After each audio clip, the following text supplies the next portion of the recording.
DC here. Hi, guys and gals. Well, I am trying to film this from my iPad. I'm on my lunch break, and I do hope you're all well. Today is Friday. Press on my nose just to focus in. Yes. You know, sometimes I say that I go through articles that I read or in the New York Times, Law Gazette, and think that I'll talk about it. And I've had this since probably Monday or something like that. And it's an article, it was from the New York Times. It says, "Be humble and proudly," psychologists say. And the article actually is a scientific article. I'll pull it out from the, just give me a minute, from the Association of Psychological Science, title Humility. You get it? Yeah, okay. So it's actually a really interesting article, and it is that all of a sudden people have realized that humility is something that has not been studied. Funny, isn't it? I mean, sometimes the articles, it's like humility is a relative newcomer to social and personality psychology, at least as a trait that is studied on its own. And more and more people are finding that it's actually probably a positive trait in a person. Now, it's awful difficult, I mean, because you can imagine if you write a treatise on humility, who are you going to give as an example? You know, you're going to give yourself. As soon as you do that, are you still humble? And there's a whole series of, I mean, I've read articles or heard talks or podcasts, basically where people are saying it's very difficult to touch on the subject of humility, because as soon as you do, are you being narcissistic? Are you being everything else but humility? You've probably noticed there's a family, well, actually it's only a man with his child, actually, over there. And so it is a difficult subject to touch on. I mean, there are little things that came out, is that for now, and thanks to psychology's recent excavations, is perhaps enough to know that we still have plenty of company, temperamentally speaking. Between 10 and 15% of adults score highly on measures of humility. That's not very high.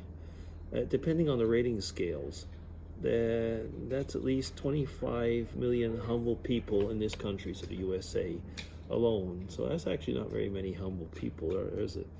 I mean, if you look at if you look at the last two presidents, I would not exactly call them anything except for extremely narcissistic.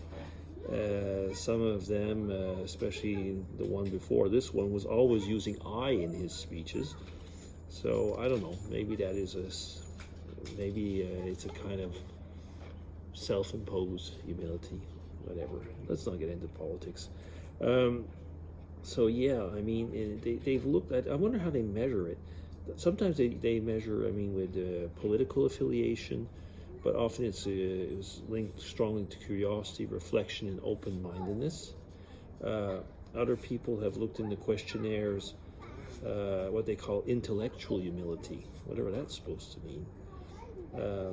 And there would be statements like, "I feel small when others disagree with me on topics that are close to my heart." And for the most part, others have more to learn from me than I have to learn from them. So I suppose those are the two types of questions.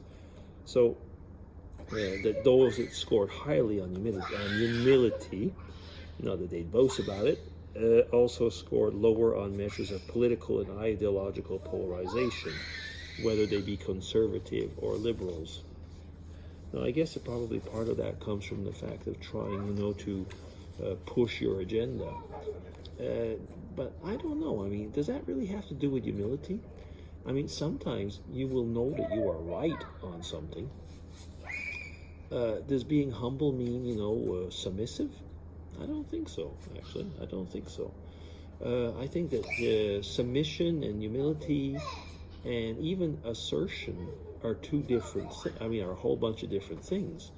You can be humble in the sense is that you will look at the others in a way that, I mean, you will compare them justly and so on, have I was going to say, a good and honest assessment of oneself, I think that would show humility.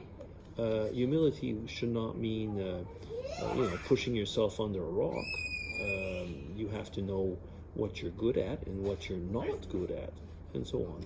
So what do you think? Humility. Is it something that's easy to measure? And as soon as you're measuring it, are you not humble anymore? Tell me what you think about it. Okay, so that's DC for a Friday vlog. Who's going to be signing off. Take care, everybody. Bye-bye.